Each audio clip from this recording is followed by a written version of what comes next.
Welcome to Wise Beyond Bitcoin, where you come to wise up on crypto. I'm Lucas. And I'm Ryan.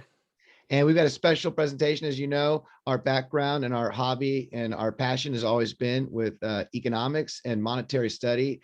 And there's been a lot of talk lately about Gresham's Law. Gresham's Law about around Dogecoin spending. Mark Cuban's done a tweet recently, and other popular YouTubers have been talking about Gresham's Law in the world of cryptocurrency. So we thought we'd take some time to talk about it in more context, considering this is something that Ryan and I have. Well, shucks, we've been talking about this before cryptocurrency was a thing, and before we even knew we'd be involved in cryptocurrency, right?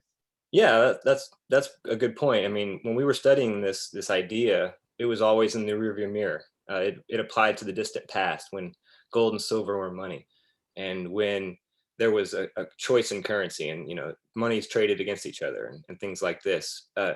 Internal to the nation. Not, of course, we have international exchange now, but inside the nation, inside the local economy, there was multiple kinds of money you could choose, right? And so this law, Gresham's Law, basically says that bad money tends to drive out good money, but there's an asterisk on that. Mhm.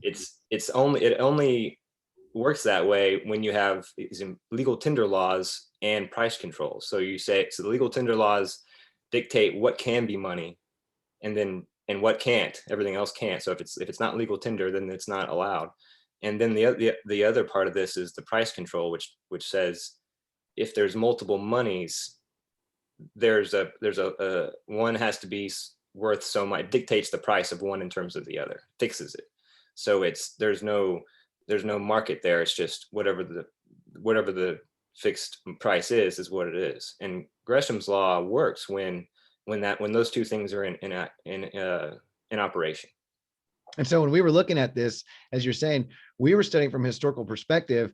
Our parents' generation, our grandparents, it's been a long time since since people have been alive to see competing currencies to even exist where a Gresham's Law would take place in this kind of environment. And so now when we hear about Gresham's Law, what's exciting is that we're talking about, maybe since Gresham's Law is contingent upon those legal tender laws and those price controls, what we see is that, well, there's an opportunity for another paradigm without Right. those price controls. Well, let's go through a quick explanation of how Gresham's Law works, just to make Okay. sure all of our watchers are on board on that. So imagine you have the default system was gold and silver. So imagine there's a dictate where gold trades 15 times silver, so 15-to-1 ratio. Okay, that was a common ratio. Now let's imagine that's the common ratio that exists. Now let's imagine that for some reason, whether there's a new discovery or a change in preferences, or maybe there's a debasement going on. There's a number of things that could happen. But let's imagine that supplies shift, and then that market price, that 15-to-1 exchange rate, no longer holds. Now let's assume one becomes more valuable than the other, right? So it's 16-to-1 or 18-to-1 or whatever. But then imagine there's a price control that fixes the exchange rate to the old 15-to-1 ratio, irrespective of these changes that have happened, right?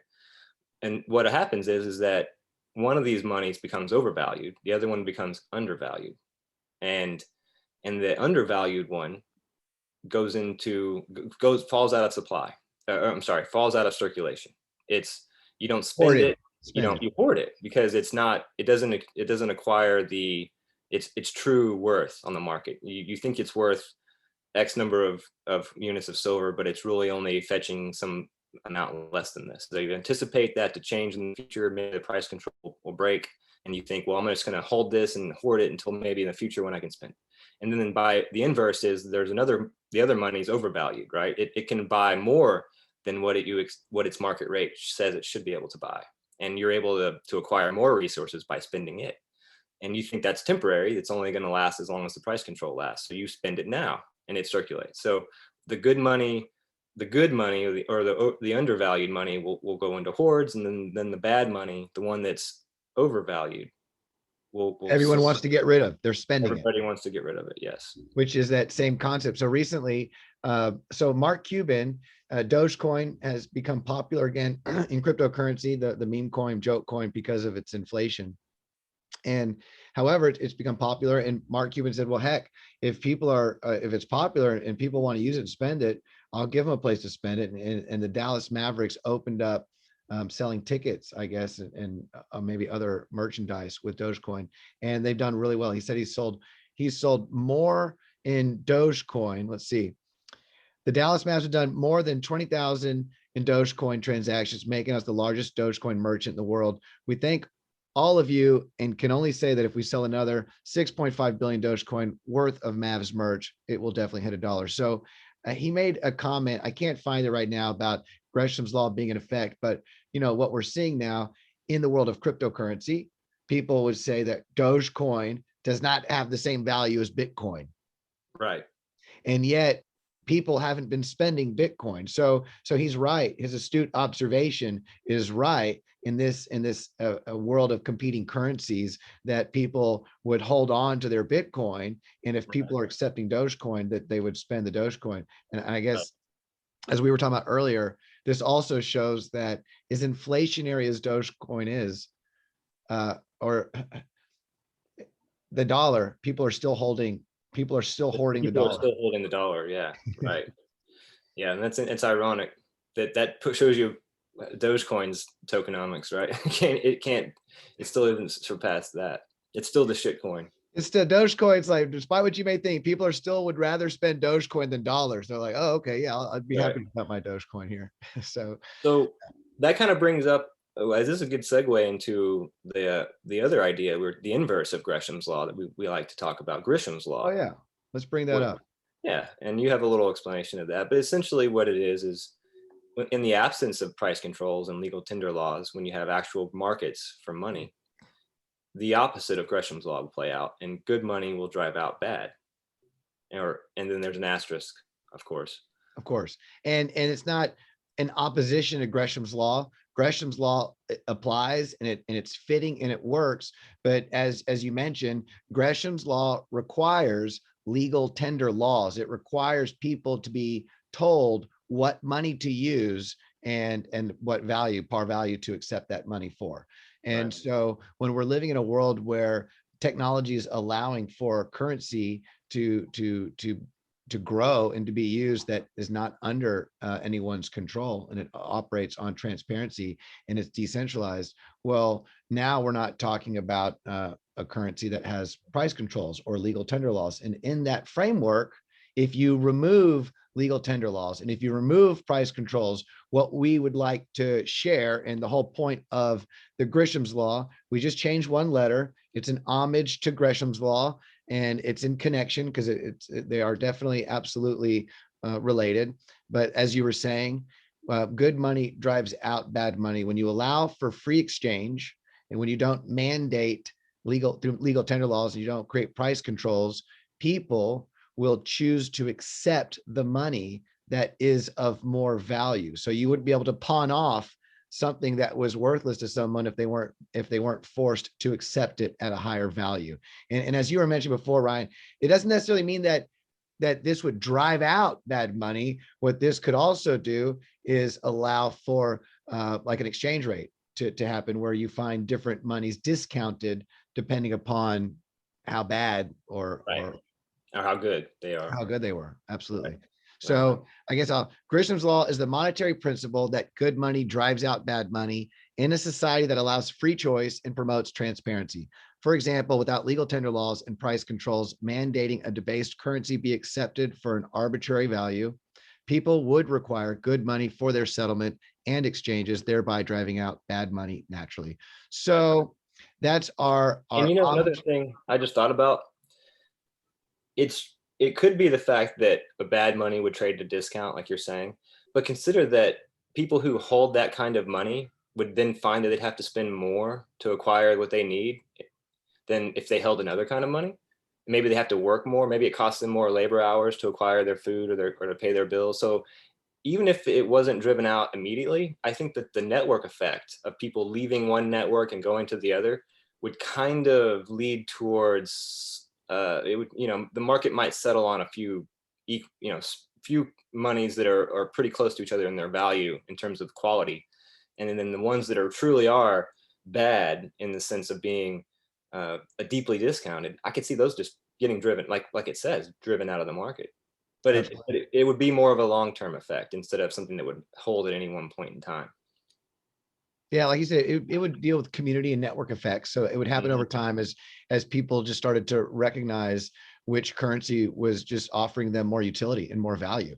Exactly. So, and that goes back to how money came about in the first place, right? From barter. Which is what we're working on right now. Don't forget to subscribe and like our channel if you enjoy learning about the economics of cryptocurrency and blockchain, which is what we love to discuss and talk about, the market impact. And we've got some more exciting economic crypto content coming.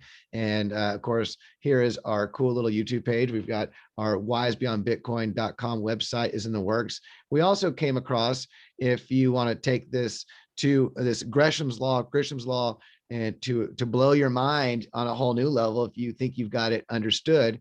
Ryan found this article recently, and here we go, Law and Liberty.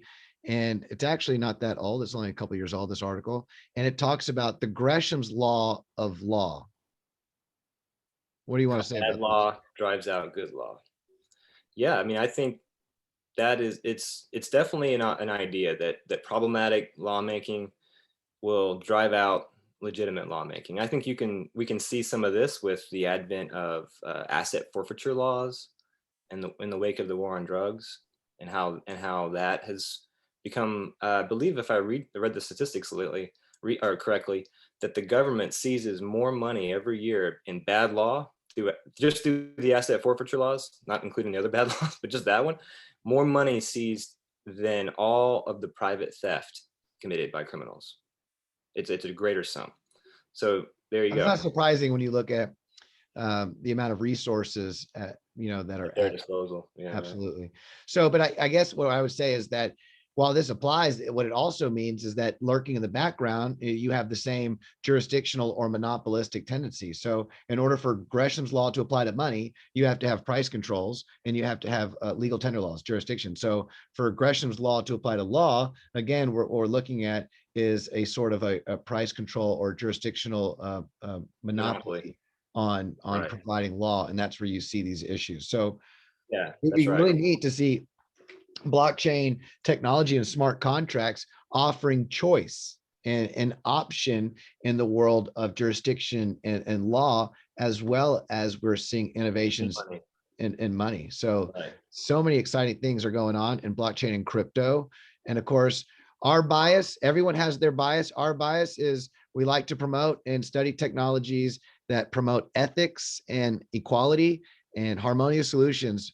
And that's our excitement. That's been our excitement. The most we've learned about cryptocurrency and blockchain.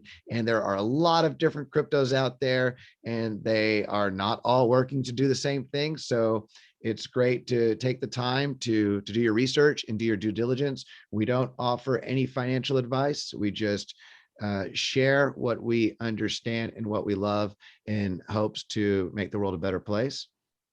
Does that sound about right to you? Sounds right to me. So yeah, if you enjoyed our content, make sure to like, subscribe, hit the bell. And don't forget, we do a live stream every Monday night from 6 to 7. So AMA, your crypto DeFi econ questions. And we look forward to seeing you there. Until then, have a beautiful day and namaste. Adios. Thank you.